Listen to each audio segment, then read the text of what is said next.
Hey guys, welcome back to my channel, and if you're new then welcome to my channel. In today's video I am going to do a review comparison on these products. So the first one we have is the Dot & Key Hydro Peel Glow Potion 10% AHA and 2% BHA solution. This was launched I think 2.5 or maybe 3 months back, and I did do a review video on this product I think 2 months back.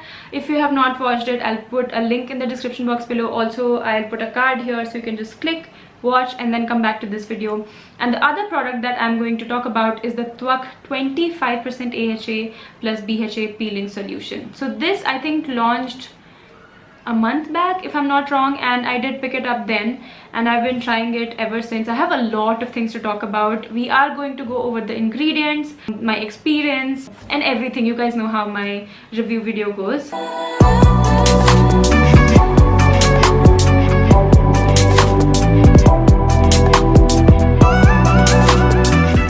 Both of these have very similar claim. I don't have the claims right in front of me, but both are supposed to, you know, exfoliate your skin, help unclog the pores. This one in fact says, we have it here, uneven skin tone, radiance, pores, smoothness, and acne marks. And also it says plant peptide and marine water. And one good thing is the pH over here for this one mentions that it is 3.7, which again I will not be able to confirm because I don't have you know, a litmus paper or something, so I'm not going to talk about the pH sadly, but everything else we are going to discuss. Now I'm not going to talk about the detail and experience with this one only because I have a video, so definitely check it out. So yeah, if you are interested then please keep on watching. Let's very quickly talk about the packaging just in case you're seeing both of these for the first time, and also there are some pros and cons to the packaging. So the Dot & Key one comes in this sort of a dropper packaging, and I like it. It's very convenient to use. Having said that, I still wonder sometimes if the product can go bad because it's not completely opaque. You can still see the product inside. On the other hand, the Twak packaging looks like this. I'm not a fan of this one. Firstly, it comes in a pump packaging, and the cap of this is already cracked, and mind you, I don't shut the cap very tightly. I mean, I do, just because I don't want the product to go bad, but not so much that it should break already. And also this little paper thing is already coming off. So packaging on this one is not my favorite. Also considering this has 25% AHA, you know, we would have, or at least us customers would have appreciated if this came in a better packaging, maybe a dropper one, completely opaque. So this is not my favorite packaging wise so far. Now let's jump to the demo of both of these products. The way I've demoed it is one product on one side, other on the other side. Reason being, I wanted to see the effectiveness and if the 25% one is any better than the 10% one. So that's how you're going to see the demo. So I'm not going to use these products all over my face. I'm going to use this only on my nose, well, on my T-zone, on my chin also. The reason why I'm not using this all over my face is because if you have watched my skincare routine, you guys know I am on adapalene and benzoyl peroxide gel, and that kind of makes your skin a little sensitive. So I am not trying to overdo my exfoliation, but I still feel like my T-zone needs a little bit of help with exfoliation. So yeah, I'm like, wait a second, how am I going to find out if it is any better than the 10% one? So I thought, why not just film a demo. So on my left side, I'm going to use the Dot & Key one. I've taken about that much.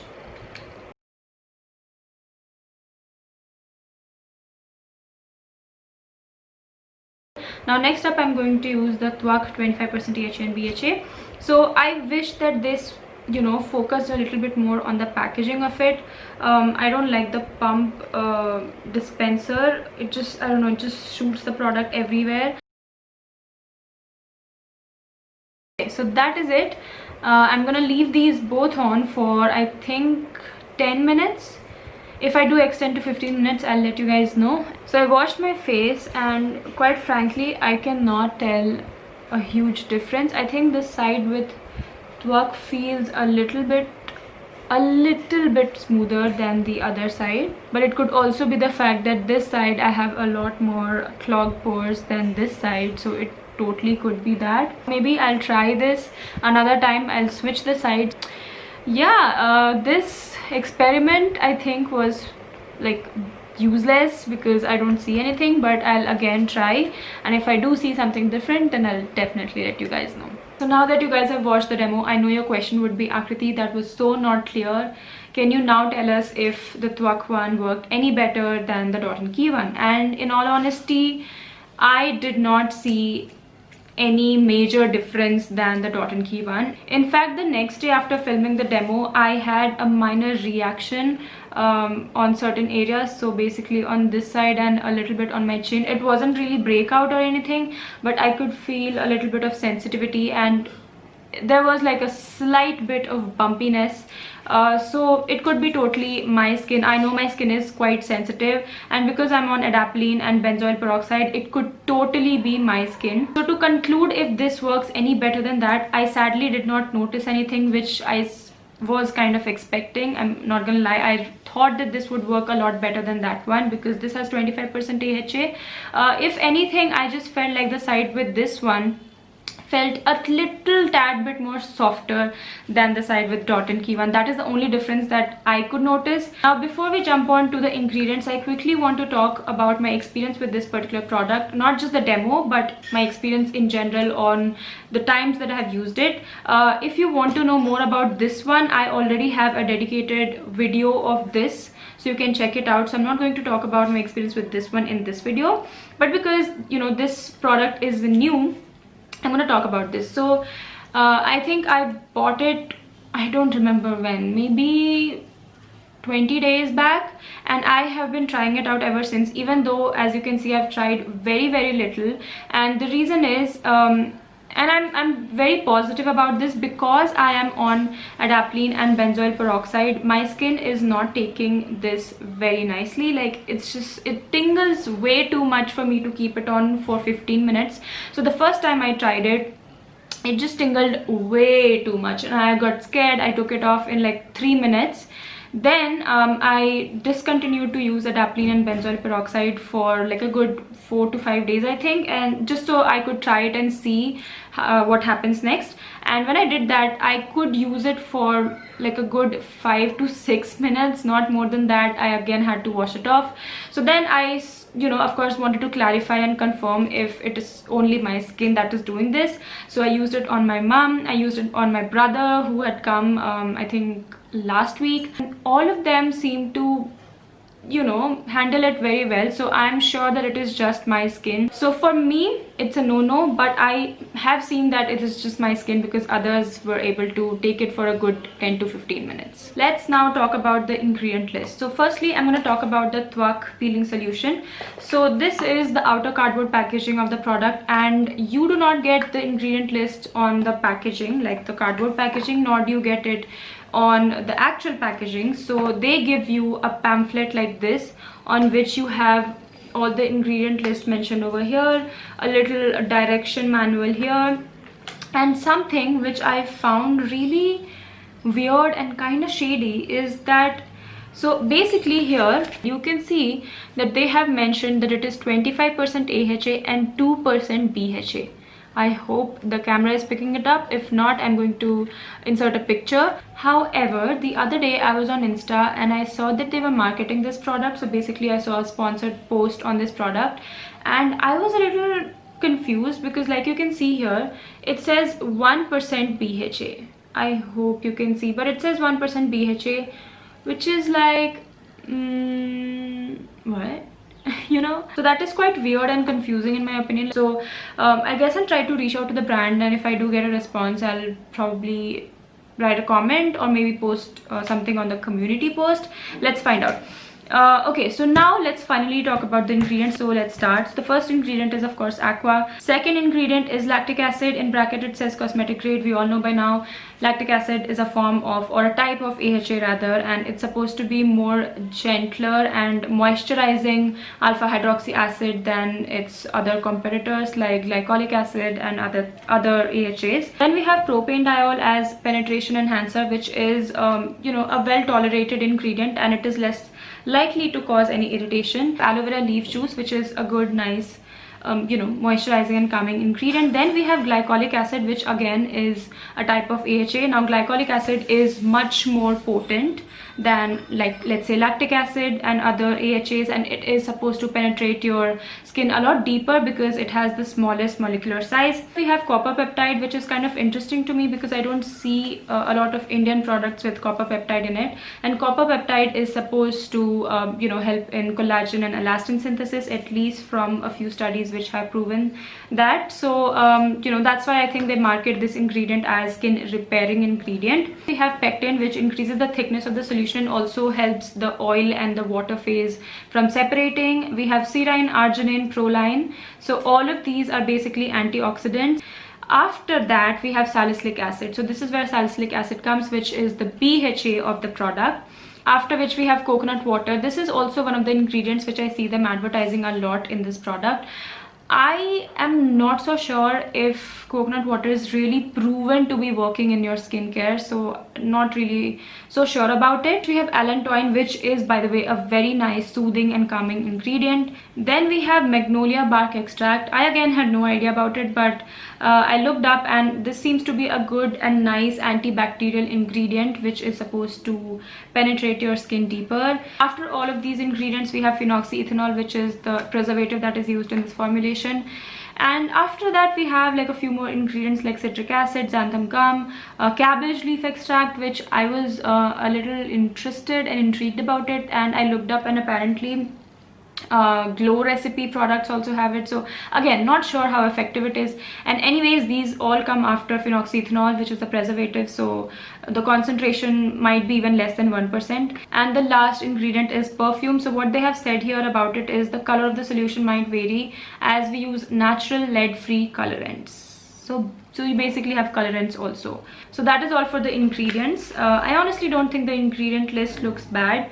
I am no expert, but at this point I have done my fair share of research. So according to me, it looks good enough. There are a few ingredients which I don't know how much of that is supposed to really help you with your skin. But overall it is okay. I would have loved, absolutely loved, if this did not have fragrance, but then I am just like, okay, I'm gonna use it for maximum of 15 minutes, so it should be okay. That's why I'm okay with fragrance in actually both of these products, because both do have fragrance. Now let's very briefly touch on the ingredient list of the Dot & Key one. I sadly don't have the box. I threw it away because of course I did not anticipate that I'd be filming a video like this, but I have the ingredient list. I looked up on the internet and I found it. So basically the first ingredient is aqua, then we have lactic acid, glycolic acid, and we have propylene glycol, which is an isomectin. It also helps the formulation stay intact for a longer period of time. Salicylic acid, which is the BHA, xanthan gum, which kind of explains why the product is a lot more viscous than the other one, because xanthan gum gives that like thick consistency to the product. After which we have phenoxyethanol, which is the preservative, which can only be used in a concentration of 1 to maximum of 2.5%, according to what Dr. Vinita has said in one of her videos. And after that we have quite a few ingredients. So white willow bark extract, grapeseed extract, borage flower extract, and green apple extract. So the thing is, you don't know how much benefit you are getting with all of these different extracts, only because all of these are used after the preservative, so maybe in less than 1% concentration. Perfume in this formulation is in the middle, not really at the bottom, which is kind of a bummer, unlike the other one in which the perfume is the last ingredient. But I mean, I don't know if that can be a deal breaker to anybody. So that was everything for the ingredients of both of these products. We have finally reached that portion of the video where we talk about the most important thing, and that is which one would I recommend and which can be skipped. So let me first talk about the Dot & Key one, because well, I've been using this for good 2 months or maybe more, I don't exactly remember, but this just does the job. Does not tingle as much as this, of course. I've already explained that, but it does the job, like I am quite happy with it, frankly. And when I say it does the job, of course, if you have very, very badly clogged pores, this is not going to magically take it off in one use. You have to use it every once in a while according according to your skin's need, and that's when you will see the best result with this. And as you can see, I have used up almost half of it, or actually more than half of it, and this is very less likely to cause any kind of irritation, even if you are on actives like I am right now, like adapalene and benzoyl peroxide. I still can use it without any kind of irritation. With this one, I felt like, I don't know, I felt this to be unnecessary, quite frankly. So if you already own this, I don't think you need it, in all honesty. But again, it's your money, it's your skin. If you want to try it, you can. There's nobody stopping you. But that is just what I think of this product. Secondly, if you are on a certain active which is quite strong, retinol, tretinoin, or just anything in general which can make your skin sensitive, then definitely skip it. You cannot handle this on your skin, or at least I could not. Maybe if your skin is much more resilient, then you could. Now, having said all of that, if you're someone who has used actives like AHA and BHAs, or well, as a matter of fact, any active for a very long period of time, you have been using the ordinary BHA or more so peeling solution, and basically your skin is resilient and used to concentration like this, I think you can check it out. The reason why I'm not more so recommending it is because I have not used ordinary products, so I don't know how this compares to the results and efficacy. So yeah, I wouldn't be able to tell. But if you want to and you are someone like that, then I think you can check it out. So that is all for this video. I hope that this was helpful. If you guys have any other product recommendations or anything that you want me to try and review for you, please let me know in the comment section below. Also, if you liked it and if you found this video helpful, then please like this video, subscribe to this channel, also click on the bell notification right next to it. Follow me on Insta, and I'll see you in my next video. Bye bye.